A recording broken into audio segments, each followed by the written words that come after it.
सर्दियों के मौसम में हम सभी को गाजर का हलवा खाना तो बहुत पसंद है ही। तो बस आज वही बना रही हूँ। 1.5 किलो मैंने गाजर लिया है, पर मैं ट्रेडिशनल वे में जो कद्दू कस करके बनाया जाता है वैसे नहीं करती हूँ, क्योंकि बहुत टाइम टेकिंग होता है, हाथों में पेन हो जाता है। मैं फटाफट इलेक्ट्रिक चॉपर में गाजर को एकदम फाइन चॉप कर लेती हूँ। तो पहले गाजर को आपको वॉश करना है, फिर पील कर लेना है, उसके बाद थोड़ा सा छोटे पीसेस में कट करिए, इलेक्ट्रिक चॉपर में डालिए और ये देखिए कितना फाइन जो है चॉप हो गया है। और ऐसा बिल्कुल नहीं है कि आप चॉप करोगे या मिक्सी में आप एक बार घुमा दोगे तो टेक्सचर हलवे का खराब हो जाएगा या टेस्ट खराब हो जाएगा। कोई फर्क नहीं पड़ता है। शॉर्टकट मेथड से करने से भी टेस्ट तो बिल्कुल इंटैक्ट रहता है अगर आप इसे अच्छे से बनाओ। तो देखिए मैंने डाला घी। अभी गाजर को ना भून लेना है। तो भूनने में आपको ना हड़बड़ी नहीं करनी है। 20-25 मिनट कम आंच पे अच्छे से गाजर को आप भूनते रहिए, उससे टेस्ट बहुत ज़्यादा अच्छा हो जाता है। भूनने के बाद में इसमें आपको मिल्क ऐड करना है। तो मिल्क ना थोड़ा सा बॉइल्ड हो, थोड़ा सा गाढ़ा हो, वो वाला ऐड करिए तो टेस्ट जो है वो और भी अच्छा आता है। ऐसा नहीं कि कच्चा दूध ऐड कर दिया। और मलाई अगर आपके दूध में आई हुई है तो उसको भी इसमें ऐड करिए, वो भी बहुत ही टेस्टी लगता है। फिर इसमें आप शुगर ऐड करिए, जो भी ड्राई फ्रूट्स आपने भुने हैं जैसे काजू किशमिश वो ऐड करिए, और अमूल खोआ लास्ट में ज़रूर डालिएगा, उससे टेस्ट बहुत अच्छा हो जाता है। हलवा जो है उससे गाढ़ा भी हो जाएगा और उसमें बहुत ही अच्छा टेस्ट भी आएगा। थोड़ी देर और उबालने के बाद में गाजर का हलवा बन करके हो गया है रेडी। इसको मैंने गार्निश किया है बादाम से और थोड़ा सा ऊपर और इसमें खोआ भी ऐड कर दिया है। कल गाजर का हलवा ना 2 बार खा लिया। एक बार गर्मा गर्म फ्रेश बना है उसके नाम पे खा लिया, दूसरी बार खाने के बाद मुंह मीठा किया जाए उसके नाम पे खा लिया। सुबह बैठ के देख रही हूँ तो यहाँ पे मुझे एक्ने आ गए। होता है, मैं ना अगर ना बहुत घी वाला या तला हुआ ऐसा कुछ खा लूं तो कई बार मैं देखती हूँ सुबह उठते ही उसका नतीजा मेरे चेहरे पे दिख जाता है। पर कोई नहीं, ये तो मेहमान है, 2 दिन का बात है। पर अभी कम से कम 1 हफ्ता तो चलेगा, मैंने इतना बनाया है क्वांटिटी। अंगद जी की फरमाइश रहती है जैसे ही विंटर आएगा कि गाजर का हलवा बनाओ। एनीवेज जो मैंने पहना है ये पूरा ऊपर से नीचे मैं बैंकॉक वाले कपड़े में घूम रही हूँ, क्योंकि जो ना इनमें से मैंने लिया है ना, कुछ मैंने विंटर को नजर में रख के लिया था, तो वो अभी नहीं पहनूंगी तो फिर पड़ा रह जाएगा। है बड़ा सिंपल सा सोवर सा, पर कितना ज्यादा अच्छा लग रहा है। मैं आपको दिखाती हूँ। टॉप जो है ये भी विंटर वाला है, एकदम ही थिक वाला मटेरियल है, जो मैं आपको बार बार बोल रही थी जब मैं शॉपिंग हॉल दिखा रही थी कि मटेरियल की मैं फैन हो गई हूँ बैंकॉक की। और नीचे जो मैंने ये ट्राउजर डाला है ये भी विंटर वाला, ये स्ट्रेचेबल है पर आप देखोगे तो एकदम थिक क्वालिटी का है। तो एक्चुअली ये बाहर पहन के जाने के लायक है, पर कहीं जा नहीं रहे हैं तो घर पे ही विंटर बना लेते हैं, वरना फिर अगले साल तक जो है वार्डरोब में पड़ा का पड़ा रह जाएगा। पर बड़ा अच्छा है। और जो श्रग पहना था वो भी वहीं का है। तो मैं क्या बताऊं जो कपड़े वहां पे हैं। मुझे देखिए ऐसे प्लेन पसंद है, कोई ज्यादा डिजाइन फूल पत्ती पहनती हूँ, वो भी पहनती हूँ पर कम पहनती हूँ। ज्यादा करके ना ऐसे जो प्लेन वाले होते हैं ना, एकदम सॉलिड कलर्स वाले, वो आप पहनोगे ना तो जितने का आपने लिया है ना उससे 2 गुना उसका दाम दिखता है। क्लासी लगता है आप पे। कुछ भी ज्वेलरी डालो उस पर वो भी हाईलाइट होता है, कोई भी डालो पर्स, कोई भी डालो घड़ी, सब हाईलाइट होती है।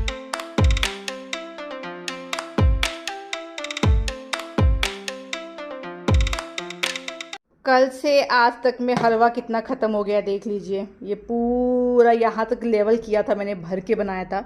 तो मैं सोच रही थी 5-6 दिन चलेगा, पर जिस स्पीड से हम लोग इसको खा रहे हैं आई डोंट थिंक ये 2 दिन से ज़्यादा चलने वाला है। पर बहुत टेस्टी है। अंगद ने एक बड़ी अच्छी चीज मंगवाई है जो मैं आपसे शेयर करने जा रही हूँ, और वो है अगारो का कार वॉशर। तो अगर आप अपने कार को खुद से वॉश करते हैं और आप परेशान हो गए हैं नॉर्मल पाइप से वॉश करते करते, कपड़ा मारते मारते, जो आपको पता है ना स्पेशली जो टायर एरिया होता है वहां कितना मड जम जाता है, और ओवरऑल भी गाड़ी कितनी गंदी होती है। हमारे एरिया में तो रोड कंस्ट्रक्शन का काम चल रहा है, ओहो जो हालत होती है। और बरसात के टाइम पे तो कुछ पूछिए ही मत, टायर पे ये मोटी मोटी परत जो है वो जम जाती है मड की, जिसको निकालना असंभव है कितना भी आप पाइप से पानी मार लो। तो ऐसे में आप अगारो का ये कार वॉशर यूज करके देखिए, ये अल्टीमेट सॉल्यूशन है। ये डोमेस्टिक पर्पस के लिए स्पेशली बनाया गया है। ये है अगारो का सुप्रीम हाई प्रेशर वॉशर। इसके बॉक्स में आपको मिलता है main unit, spray gun, inlet pipe, gun extension rod, foam sprayer, tap connector, inlet filter, bucket filter और एक यूज़र मैनुअल। तो कैसे इसे इंस्टॉल करना है देखिए, बड़ा आसान है। सबसे पहले वाटर इनलेट को कनेक्ट करना है, फिर इनलेट पाइप को अटैच करना है इनलेट कनेक्टर के साथ में, और पाइप को मेन यूनिट में भी अटैच कर देना है। फिर स्प्रे गन को भी आपको मेन यूनिट में अटैच करना है। आप चाहे तो स्प्रे गन में एक्सटेंडर भी लगा सकते हैं और उसी में फोम स्प्रेयर भी अटैच कर सकते हैं।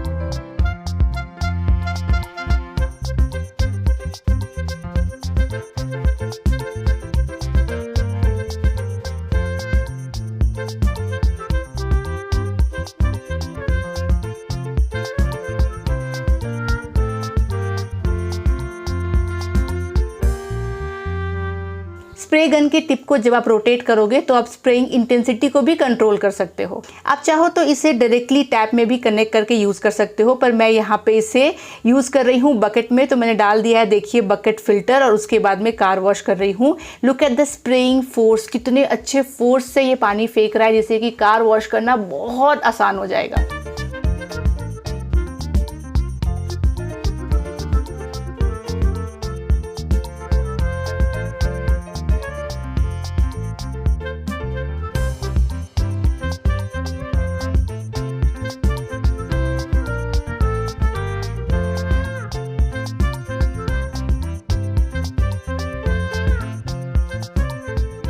तो अगर आपको लेना है अगारो का ये कार वॉशर तो लिंक मैंने आपको दे दिया है डिस्क्रिप्शन बॉक्स में, वहां से आप खुद के लिए परचेस कर सकते हैं। ट्राई करिए, ट्रस्ट मी, ये बहुत ही ज्यादा पावरफुल है, इजी टू यूज है, बहुत ही अच्छा है डोमेस्टिक पर्पस के लिए। ट्राई करिएगा। आज थोड़ा धूप निकला है तो नींबू को अच्छे से नहला दिया है, वरना तो बस इसका बॉडी वाइप हो रहा था भाई, इतनी ठंड थी। नींबू रेडी हो गया?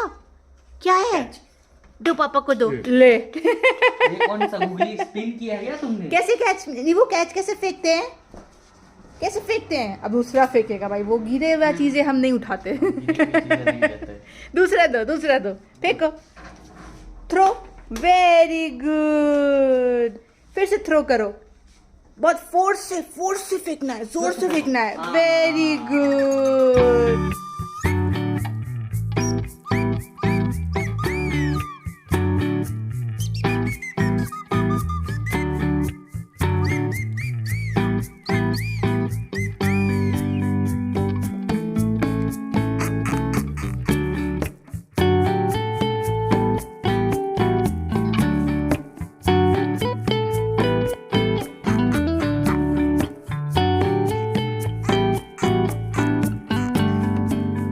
लंच में है, देखिए, वही जो विंटर में बहुत लोगों के घर में आपको मिलेगा, मिक्स वेज। तो आप लोग में कोई ऐसा है जो मेरी तरह सूखा खाना पसंद करता है? मतलब मुझे ना राइस में ये सब्जी जैसे है पत्ता गोभी वाली ड्राई, तो सिर्फ राइस, पत्ता गोभी की सब्जी, इसमें डाल लूंगी थोड़ा सा घी, साइड में ले लूंगी अचार या ग्रीन चिली, सिर्फ इतना ही मुझे खाने में अच्छा लगता है। मतलब दाल की मुझे ज़रूरत नहीं लगती है, मुझे इतना ज़्यादा टेस्टी लगता है सूखा खाना। अचार जो मैं लूँगी ना, वो देखिए कौन सा अचार है मेरे पास, मिर्च का सालन वाला अचार है, भरवा मिर्च जो बोलते हैं ना, आहा इतना टेस्टी। अरे भाई निकल जाए, ऐसा लंबा मिर्च में इतना सारा मसाला डाला हुआ, बहुत अच्छा लगता है। तो ये तो खाने में विंटर में मुझे और अच्छा लगता है।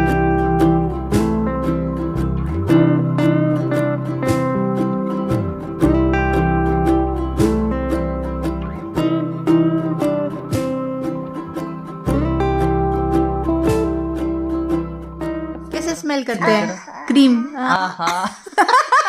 कैसे पापा का स्मेल करो क्रीम।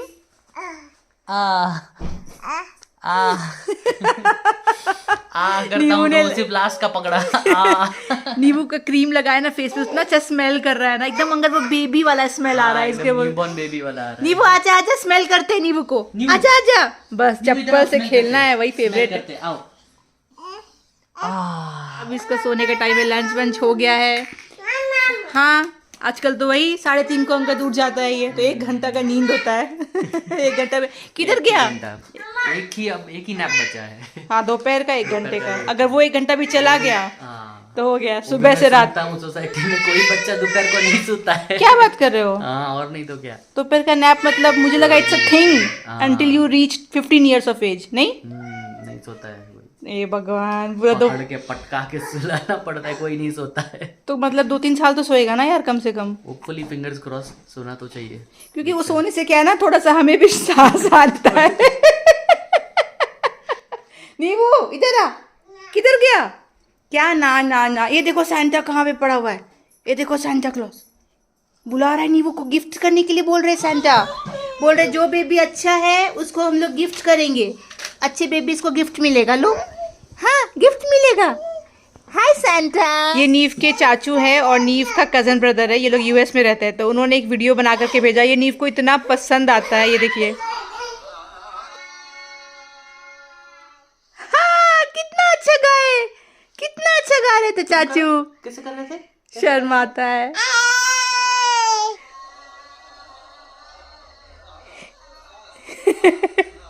बहुत अच्छा टाइम पास भेजा है ये बना करके, बहुत देखता है नीबू। से वो भेजा है नीबू का फेवरेट, कुछ ना करे तो ये वीडियो दिखाइए, मजा आ जाता है उसको। कैसे किया ऋषि भाई? वो कहाँ छुपा है? पकड़ा गया। कहाँ है नीबू? नहीं दिख रहा भाई। नीबू कहाँ गया नीव? कहाँ गया नीव? कहाँ गया? पकड़ा गया। कहाँ छुप के बैठा है? नीबू चुप जाओ, चुप जाओ, चुप जाओ नीबू, पापा ढूंढेंगे। ढूंढने आ रहा हूँ नीबू। अब उसकी आंखें गहरा आ रही है, नीबू को नींद आ रहा, देखो जमाई मार रहा है। छुप जाओ, चुप जाओ। हाँ इस तरीके से छुप गया वो। नीबू छुप जाता है मुंह फिर के। छुप जाओ पापा आएंगे ढूंढने। नीबू, कहाँ गया नीव? पहले ही बता देता है। अरे छुप गया। छुप जाओ। नीबू आ जाओ। एक बार बोलते ही बाहर निकल। 15 minutes later. नीव सो गया और अभी भी ना हम लोग कैमरा से उसको मॉनिटर करते रहते हैं। वैसे तो उसको अब बेड से उतरना आ जाता है, पर फिर भी अगर उठता है ना तो रोना शुरू करता है अगर किसी को रूम में नहीं देखता है तो। और ये जो दरवाज़ा है ये मैं बंद कर देती हूँ जब वो नैप ले रहा होता है अपना, क्योंकि मैं बैठ के इसी टाइम पे कुछ ना कुछ टीवी पे एंजॉय करती हूँ। ये जो आप देख रहे हो ना, ये नीव के नाम पे लाया गया है बैंकॉक से टॉय, पर एक्चुअली ये अंगद के लिए, क्योंकि नीव को अब तक दिखाया भी नहीं गया है कि बेटा देख हम लोग लाए हैं। उसने बोला एज 3 एंड अबाउ। चलो वाह, दिन में लाइट ऑफ किया। वाह थोड़ा ज्यादा अच्छा दिखेगा ना लाइट ऑफ करके। रेडी? आता है तुमको? पहले वो बताओ, प्रैक्टिस किया है? वाह। उसके बाद इसको ना हल्का सा छोड़ देना है आपको, ये खुद उड़ेगा। अरे कहाँ उड़ रहा है ये? अरे ये नहीं उड़ रहा है। अरे हो गया, मैंने कहा ना प्रैक्टिस नहीं है अंगद को अभी। कलर चेंज होता है, किसी ब्लू रहता है। नहीं, ये फिक्स ही रहता है। ये अगर नीव को दिखाया तो सोचिए क्या हाल करेगा, वो तुरंत तोड़ देगा उसको। लाइटिंग ऐसी गजब आती है। हाँ बहुत सुंदर लाइट है, बस इतना ही है, कलर चेंज नहीं होता लाइट का। अरे अब बंद कैसे करूं? वाह। Oh no. अरे क्यों? अरे जो बंद करने वाला है वो तो खुद घूम रहा है। तो कैसे बंद किया था पिछली बार? मुझे भी याद नहीं है। अरे ये जिस दिन लेके आया था उसके बाद 1-2 दिन खेला, फिर हमने छुपा दिया नीव से। छुपाया भी कहाँ है? देखिए वहाँ, जहाँ वो देख सकता है, पर उसको क्या पता। अब क्या इसका बैटरी खत्म होने का वेट कर? अरे नहीं, बटन होगा। नहीं है, बटन जो था वो खुद घूम रहा है। बटन कुछ भी अंकल, ऐसे नहीं हो सकता है, मजाक मत करो। बंद करो। अरे आई स्वेयर है बटन जो है वो यहाँ पे घूम रहा है। अरे नहीं, उंगली नहीं डालना है। तो पटरी को ना ऐसे हिलाने से बंद होगा शायद। वाह, ये कैसा डेमो आप दे रहे हैं मेरे व्लॉग में, आपको खुद नहीं पता है कैसे ऑपरेट होता है ये टॉय, बस ले आया है अंगद। अब है तो इतना ही।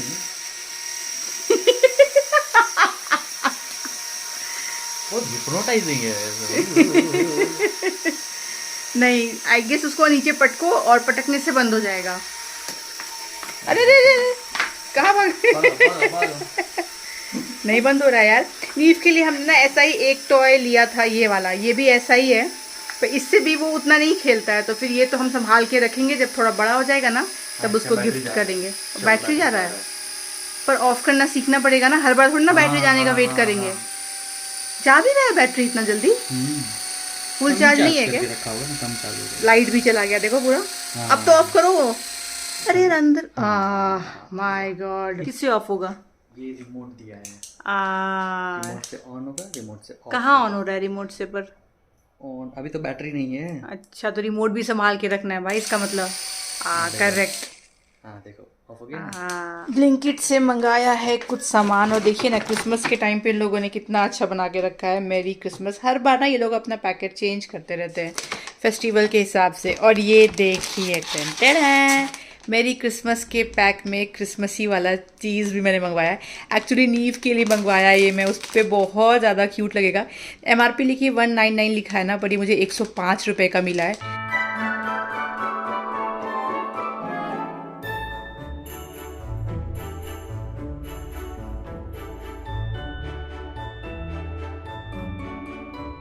चलिए, नीव जब पहनेगा पहले तो नीव की माँ ने ही पहन लिया है। बिल्कुल भी पता है इसका वेट नहीं है, स्प्रिंग लगा हुआ है ना, तो बड़ा अच्छा लग रहा है। एक्चुअली नीव के लिए ना मैंने क्रिसमस के टाइम पे पहनाने के लिए सैंटा वाला कॉस्ट्यूम मंगवाया है, पिछले साल भी उसको पहनाया था, तब तो नहीं, बहुत छोटा सा था।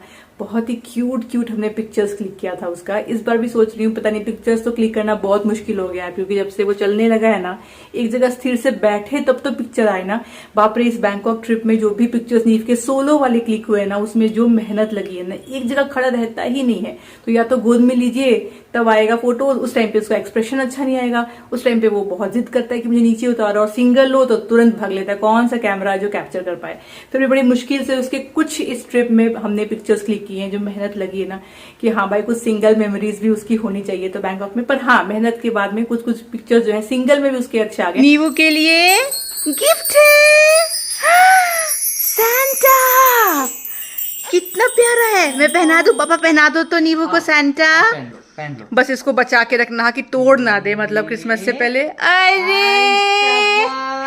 ये तो बहुत प्यारा लग रहा है नीवू, वाह। जाओ मिरर में देख लो। हाँ, नीवू खुद से मिरर में देखता है भाई, हर कुछ जो पहनता है ना नया। जाओ मिरर में देख कर आओ।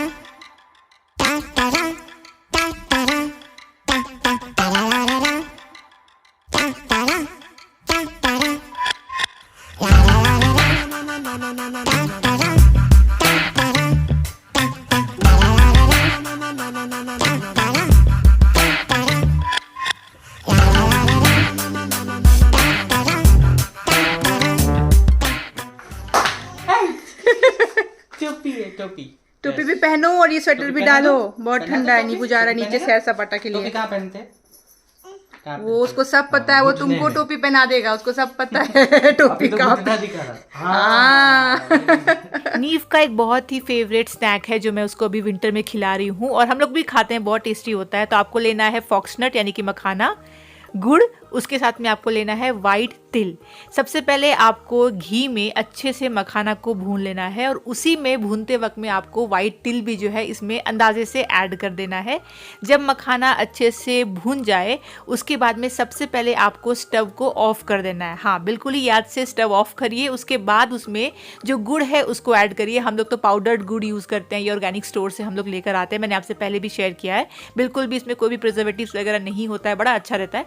उसके बाद जैसे ही आप उसको थोड़ा सा भूनोगे ना, लाइक 1 से 2 मिनट के लिए, अच्छे से पाक जो है गुड़ का लग जाएगा, और वो जो ये मखाना है उसके चारों तरफ में सेट हो जाएगा। ये बहुत टेस्टी और क्रिस्पी होता है, और क्योंकि मैंने पहले ही स्टव ऑफ कर दिया था ना, तो इससे क्या होता है, ये हार्ड नहीं होता है, तो बेबी आराम से इसको चबा सकता है। ये हेल्दी भी है, टेस्टी भी है, और विंटर्स के लिए बड़ा अच्छा है। नींबू को बहुत पसंद आता है ये गुड़ वाला मखना, है ना नींबू? मखाना को मखना मखना बोलता है।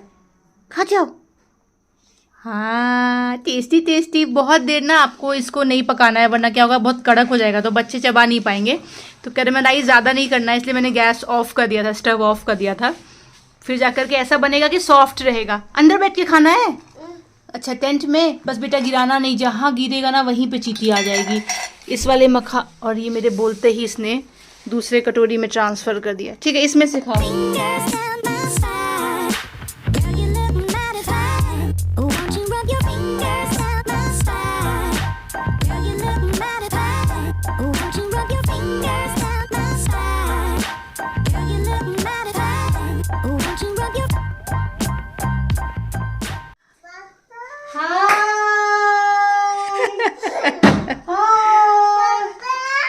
पापा बोल पापा कहाँ है नींबू?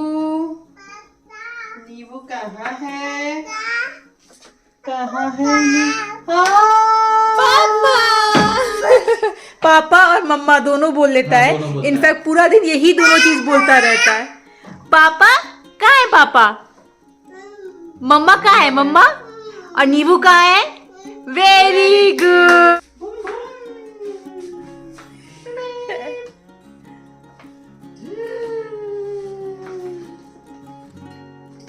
डांस कर रहा है बैठ के।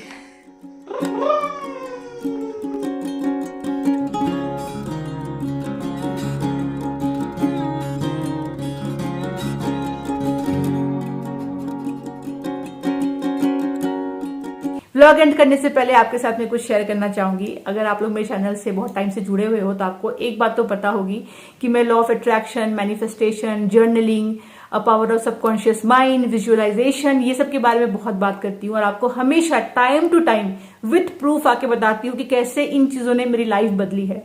कई बार मैंने आपको बताया कि मेरी इंटेंशनली कही हुई बात कैसे सच हुई है, या मेरी इंटेंशनली सोची हुई बात कैसे सच हुई है, जो मैंने लिखा है वो कैसे सच हुआ है, जो मैंने जर्नलिंग की है वो कैसे सच हुआ है, ये मैं आपको बताती रहती हूँ। और उसका कारण ये होता है कि कहीं कोई अगर हो जिसको ट्रस्ट ना हो इस प्रोसेस पे, उनके लाइफ में इससे कुछ चेंज आए, वो ट्राई करे और कुछ उनको रिजल्ट मिले।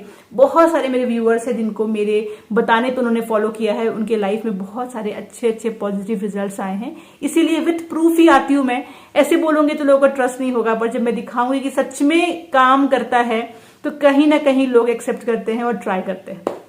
तो अभी रिसेंटली मैं जब वार्डरोब क्लीन कर रही थी, अभी आई ना बैंकॉक से शॉपिंग करके, तब वो कहा ना कि वो सब चीजें रखने के लिए कपड़े पहले जगह बनानी पड़ेगी, तो अपना वार्डरोब क्लीन कर रही थी तो मुझे ड्रॉअर में एक ऐसी चीज मिली जिसको देख के मुझे लगा अरे ये मैंने आपसे अभी तक शेयर क्यों नहीं किया, ये शेयर करना तो आपसे बनता है। जब मैंने वो किया जो मैं आपको बताने जा रही हूँ, उस टाइम पे मुझे नहीं पता था कि लॉ ऑफ अट्रैक्शन क्या होता है, जर्नलिंग क्या होती है, या फिर इंटेंशनली आप कोई थॉट जो है अगर यूनिवर्स में पुट करते हो तो कैसे वो आपकी लाइफ में अट्रैक्ट होता है, वो सब उस टाइम पे मुझे पता नहीं था। पर सबकॉन्शियसली कुछ ना कुछ पता होगा, पता नहीं कैसे, पर मैंने कुछ किया जिसका मुझे अमेजिंग रिजल्ट मिला, जो मैं आपको बताने जा रही हूँ। तो बात है 2012 की, जिस साल मेरी शादी हुई। पर शादी जब हमारी हुई ना, वो प्लान्ड नहीं था उतना, मतलब कि ऐसा नहीं होता ना कि 4-5 महीने से पहले आपको पता है कि शादी होनी है, फिर आप तैयारियां करते हो। हमारी शादी थोड़ी क्विक हुई, मतलब जब हम दोनों ने फाइनली डिसाइड किया कि अपने घर वालों को बतानी है, वो जो डिसीजन था वो होने में थोड़ा टाइम लग गया। मतलब पहले अंगद मुझे कन्विंस करता था कि शादी कर लो, क्योंकि आपको पता है मैं अपनी लाइफ में थोड़ी परेशान थी, कुछ ठीक नहीं चल रहा था। अंगद जॉब करता था, उसकी नई नई जॉब थी, तो मुझे हमेशा बोलता था जब मैं परेशान होती थी कि इतनी परेशान हो, इतना कुछ चल रहा है, शादी कर लेते चलो ना, मैं सेटल तो हुई हूँ, माना भी सैलरी कम है पर कुछ ना कुछ करके जुगाड़ करके हो जाएगा, तुम्हारी पढ़ाई भी कंटिन्यू हो जाएगी, तो शादी कर लेते हैं। तो वो मेरे सबकॉन्शियस माइंड में हमेशा ये मैरिज जो है, जब हमारी बात होती थी फोन पे तो डाला करता था, और मैं हमेशा उसको मना ही करती थी, क्योंकि उस टाइम पे मैं 21 साल की थी, मैं जस्ट कॉलेज में थी। मेरी जो बहनें थी जो मुझसे 10 साल भी बड़ी थी उम्र में, उनकी भी शादी नहीं हुई थी। तो मेरे दिमाग में एक ही बात थी कि नहीं, पढ़ाई कंप्लीट करनी है, जो मेरी मम्मी का ड्रीम है, फिर ही शादी करूंगी। तो मैं हमेशा ना बोलती थी। पर कोई इंसान आपको बार बार एक बात बोले तो सबकॉन्शियसली आपके दिमाग में ये बात बैठ जाती है। तो कहीं ना कहीं तो वो था, फिर लगे नहीं यार ठीक नहीं होगा, अभी लड़के का नया करियर है, मेरा भी जस्ट कॉलेज है, तो शादी नहीं करते। लेकिन कहीं ना कहीं दिमाग में बात तो होती थी। एक बार की बात है, मैं बहुत ज्यादा परेशान थी, कुछ हुआ था मेरे घर में जिसकी वजह से समझ लीजिए मैं पूरी रात रो रही थी। और वो ऐसी रात थी जब मेरी अंगद से चाह के भी बात नहीं हो सकती थी फोन पे, क्योंकि उसके कुछ फ्रेंड्स आए हुए थे उसके फ्लैट पे, और वो सब मिल करके रात को अपना पार्टी वार्टी कर रहे थे। सुबह उनका प्लान था 4 बजे नंदी हिल्स जाने का ड्राइव करके। तो उसने बोल दिया था कि आज रात को हमारी बात नहीं होगी, क्योंकि हमारी बात रात को ही छुप छुप के 1 घंटे होती थी, तो उससे भी बात नहीं होनी है। और कुछ घर में ऐसा हो गया जिसकी वजह से मैं परेशान हूं, मैं रो रही हूं करके मेरा पूरा रात जो है बहुत सोच में बीता। और कई बार मेरे दिमाग में फिर ये थॉट आया कि यार शादी के लिए मुझे हाँ बोल देना चाहिए क्या, यार ये मेरे लाइफ में जो चल रहा है ठीक नहीं है, शादी कर लूंगी शायद बेटरमेंट हो जाएगी, इस तरीके से मैं कितने साल निकाल पाऊंगी। और सब कुछ चल रहा था। सुबह उठने के बाद, क्योंकि अंगद तो अगेन गया हुआ था दोस्तों के साथ में, फिर वहां से आया नंदी हिल से, और थक के फिर लोग में सोने वाले थे, तो फिर भी बात करने का कोई गुंजाइश नहीं था। तो मैं बैठ करके ड्रॉ करने लगी, जून के महीने में सोच लीजिए, बैठ करके ड्रॉ करने लगी अपनी शादी का कार्ड, और उस पे डेट भी लिख दिया। ये है वो कार्ड जो मैंने बनाया। कार्ड मैंने क्यों बनाया मुझे ठीक से समझ में, अभी याद करने बैठू तो मुझे याद नहीं आ रहा, क्योंकि हमारी शादी नवंबर में हुई है, और शादी की बात भी जो चालू हुई, जब हम दोनों ने डिसाइड किया कि फैमिली को बताना है, वो भी बहुत लेट हुआ। जून में जब मैंने ये कार्ड बनाया, उस टाइम पे दूर दूर तक मेरे दिमाग में नहीं था कि शादी होनी है हमारी। फिर भी मैंने बैठ करके एक डेट, आप देखोगे तो मैंने डाल दिया है, जो है 22 नवंबर 2012, और दिन भी थर्सडे है, वो भी कैलेंडर से देख करके मैंने लिख दिया। वही बनाया मैंने। क्या सोच रही थी मैंने, क्यों ये कार्ड बनाया, आज मुझे याद करने अगर मैं बैठू तो मुझे याद नहीं आ रहा है कि मेरे दिमाग में क्या चल रहा था। पर इतना पता है कि रात भर परेशान थी, रो रही थी, अंगद से बात नहीं हो पाई, मैंने ये कार्ड बना दिया। ये कार्ड बनाने के बाद मैंने किसी को नहीं दिखाया, और ना इसके बाद भी कोई प्लान बना हमारी वेडिंग का। जून में तो बिल्कुल नहीं, नवंबर में हमारी शादी हुई सोचिए, और मैंने ये कार्ड बना दिया जून के महीने में। नवंबर का डेट क्यों डाला, अगर मैं याद करने बैठती हूँ तो बस मुझे इतना याद आता है याद कि हमारी तरफ जो शादियां होती है ना, या तो मई जून में होती है या नवंबर में होती है। तो जून तो चल रहा होगा, तो मुझे लगा कि चलो नवंबर का डेट डाल देते हैं। पता नहीं क्या सोचा होगा, नहीं पता, पर डाल दिया। देखो आप कितना पुराना ये कार्ड मैंने बनाया, ऐसे ही जो बच्चे बनाते हैं ना। मैं 21 साल की थी, रूम में बैठ करके जो भी मेरे पास रहा होगा, तो मैंने लिखा है, देखिए, शुभ विवाह सुविधिवत, और यहाँ पे ऐसे लव और बी माइंड डाला, पीछे मैंने लक्ष्मी गणेश जी और सरस्वती जी का एक फोटो डाला और कुछ तो यहाँ चमकीला डाल के इतना ही कार्ड बना के स्टेपलर से पिन लगा के एकदम बच्चे जैसे करते हैं मैंने बनाया और मैंने डायरी में रख दिया। कोई प्लान नहीं शादी करने का, जिसका प्लान होता है वो ऐसा कार्ड क्यों ही बनाएगा, बना के बस रख दिया। बाद में फिर अंगद अपना मेरे से बात भी हुई उसकी, जब वो सो करके उठा और मुझे कुछ नहीं बोला कि मैंने टाइम पास भी आप कह सकते हैं इस तरीके से कि बस मन में था कि यार क्या करूं, शादी करूंगी नहीं करूंगी, तो कार्ड बना के अच्छे से, पर सोचिए मैंने कितना शिद्दत से बनाया होगा, देख के ही समझ में आ रहा है कि इतना अच्छे से सजाना, ग्लिटर लगाना, ये सब चिपकाना, सोच समझ के कार्ड बना के डायरी में रख दिया। 22 नवंबर का डेट भी डाल दिया। मेरी जो शादी हुई है अंगद से उसी साल 2012 में ही हुई है, 25 नवंबर को ही है और ठीक 22 नवंबर से हमारे घर में फंक्शन स्टार्ट हो गए थे। मतलब हल्दी, मेहंदी, सत्यनारायण की जो कथा होती है वो सब कुछ इसी डेट से स्टार्ट हुआ। तो मतलब जो मैंने डेट पिन पॉइंट किया था एग्जैक्टली उसी डेट में शादी तो नहीं हो रही थी पर फंक्शन सारे स्टार्ट हो गए थे और वही साल, वही महीना, वही दिन। जस्ट इमेजिन कि क्या पावर होता है आपके सबकॉन्शियस माइंड का जब आप किसी चीज के बारे में सोच के, समय दे करके, बहुत इंटेंस थॉट के साथ में उस चीज को बनाते हैं। क्योंकि मेरा भी प्लान नहीं था मैरिज करने का। आप सोचिए मैं क्या बोल रही हूँ, प्लानिंग नहीं थी मैरिज की, ना अंगद की होगी कि उसी टाइम पे करना है, नवंबर में ही करना है। बस दिमाग में था कि कभी तो शादी करनी है, पर क्योंकि मैंने ये लिखा, मैंने उस टाइम पे इंटेंस थॉट देके ये बनाया, दुखी थी, परेशान थी उस टाइम पे, तो बहुत कुछ दिमाग में चल रहा होगा और मैंने ये बनाया, तो ये कैसे सच हुआ ये आप देखिए।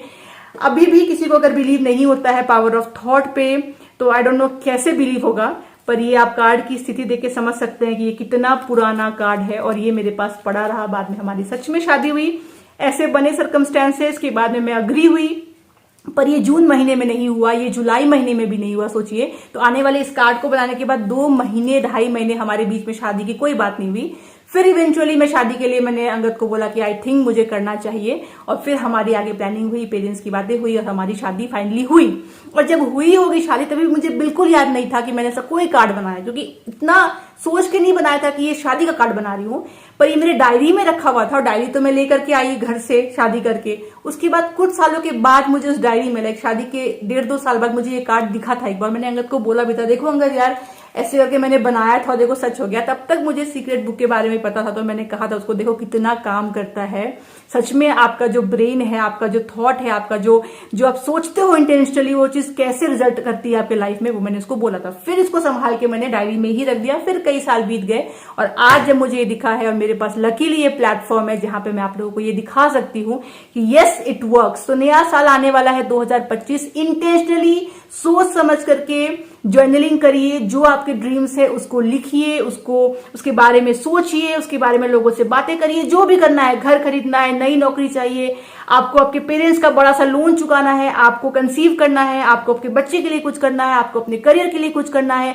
आप फिजिकली फिट होना चाहते हो, किसी बीमारी से जूझ रहे हो, बीमारी को दूर करना है, आप चाहते हो आपका हेयर, आपका स्किन बेटर हो जाए, आप चाहते हो कि आपके आसपास के लोग आपको प्यार करें, जो भी आप चाहते हो सब पॉसिबल है। बस आपको बिल्कुल शिद्दत से अपने लाइफ का 15 मिनट 10 मिनट देना है उस थॉट को। रोज दीजिए या सिर्फ एक बार भी दीजिए स्ट्रांगली, तो भी रिजल्ट आता है। It's amazing actually. तो ये जो सीक्रेट बुक है, ये जो पावर ऑफ सबकॉन्शियस माइंड है, भले मुझे बाद में चला पता इसके बारे में आफ्टर मैरिज, पर ये मेरा पीछा बहुत पहले से कर रहा था। तो कहीं ना कहीं मेरी लाइफ में मैं बहुत सारे मिरेकल्स देखती हूँ। कुछ मैंने खुद क्रिएट किए, कुछ क्रिएट हुए, पर सबको जोड़ती हूँ तो लगता है यार कुछ तो है जो इंसान सच में चाहे तो कर सकता है अचीव। अगर यहां से सोच ले, 5 मिनट के लिए भी एक स्ट्रॉन्ग थॉट दे दे, तो चीजें अट्रैक्ट हो सकती हैं। ट्रस्ट मी, ये होता है। तो मुझे ये कार्ड देख करके ना, जब मुझे पता चला था आफ्टर मैरिज, जब मैंने फिर से कार्ड देखा था, मैंने डेट देखा था, मुझे लगा यार मैंने कैसे ये डेट लिखा होगा अंदर, क्या मेरे दिमाग में आया होगा जून में बैठ के, नवंबर का मैंने क्यों डेट लिखा होगा और कैसे ये सच हो गया। कहते हैं ना कई बार आप कुछ एक विश लिख करके उसको फोल्ड करके बस रख दो डायरी में और आप देखो वो सच हो जाता है। मतलब it's amazing. Please please please 2025 को वेस्ट मत करिएगा, अपने लाइफ का सबसे बेस्ट ईयर बनाइए। टाइम है अभी, बैठ के सोचिए आपको क्या क्या चाहिए, उसको जर्नलिंग करिए, उसके बारे में लिखिए। मेरे चैनल पे ऑलरेडी प्लेलिस्ट है पूरा, जहां मैंने आपको बताया है कि और कितने तरीकों से आप कर सकते हो मैनिफेस्ट, क्या क्या तरीका है। बाद में मैंने ये सब सीखा समझा, पर उस टाइम पे तो कुछ पता नहीं था। पर फिर भी देखिए चीजें अट्रैक्ट जो है हो जाती है मासूमियत में। एंड मेरे लिए ये सिर्फ एक कागज का टुकड़ा नहीं है, ये मुझे ऐसा लगता है कि मैंने अपने भाग्य को खुद से अपने हाथ से लिख के अपनी जिंदगी की कहानी बदल दी और यूनिवर्स को बोला बस I want a bigger change. तब मैं भी नहीं समझ पा रही थी कि अगर शादी कर लूंगी मैं अंगद से तो एक्चुअली चीजें बेटर हो जाएंगी। तब मैं अलग जिद में थी, पढ़ाई कंप्लीट करनी है, लोग क्या बोलेंगे, फैमिली वाले क्या सोचेंगे, जल्दी शादी कर ली, बड़ी बहनें पड़ी हुई हैं, मेरी मम्मी होती तो ये पसंद नहीं करती, पापा क्या फील करेंगे। तो ये सब मैं उलझ करके मैं एक्सेप्ट नहीं कर रही थी कि marriage is the answer for me. पर यूनिवर्स को मैंने इनडायरेक्टली बता दिया मेरे माइंड ने कि marriage is the answer for me and it really changed my life. वरना मैं डिप्रेशन में चली जाती, मेरी लाइफ आज क्या होती वो मैं आपको बता नहीं सकती हूँ अगर मेरी शादी सही टाइम पे मैंने इस लड़के से नहीं की होती और फाइनली मैंने ये डिसाइड नहीं किया होता कि this is it, I want to change my life. So this is a sign for you that this is it. Try to change your life. Think आपको क्या क्या चाहिए आपके लाइफ में और उसकी तरफ काम करिए। काम करिए मतलब इस तरीके से काम करिए, पहले मेंटली काम करिए, लिखिए, सोचिए, फील करिए, विजुअलाइज करिए और फिर देखिए कैसे वो चीजें आपके लाइफ में आती है। फिर उसके लिए जो एफर्ट करना है, जो मेहनत करनी है वो तो आप करोगे ही करोगे, पर पहले उसको अट्रैक्ट करने के लिए जर्नलिंग से मैनिफेस्टेशन की टेक्निक्स को यूज करके स्टार्ट करिए। तो मुझे लगा ये शेयर करना चाहिए। नया साल आ रहा है, शायद मैं कहीं किसी की लाइफ की कुछ एक जो विश है वो इसके थ्रू पूरी कर सकूं। तो मेरे प्लेटफॉर्म का ये बहुत बड़ा एक मेरा मकसद है कि मैं अपनी लाइफ दिखा दिखा के कहीं ना कहीं आपकी लाइफ में कुछ चेंज लाऊं या आपके चेहरे पे एक स्माइल लाऊं। फिलहाल चलिए इसी के साथ मैं आज का ये व्लॉग यहीं तक रखती हूँ। आशा करती हूँ आपको अच्छा लगा हो। मैं मिलूंगी आपसे अगली बार, तब तक आप लोग अपना ख्याल रखिए और मेरे वीडियोस को देखते रहिए। How amazing is this, superb.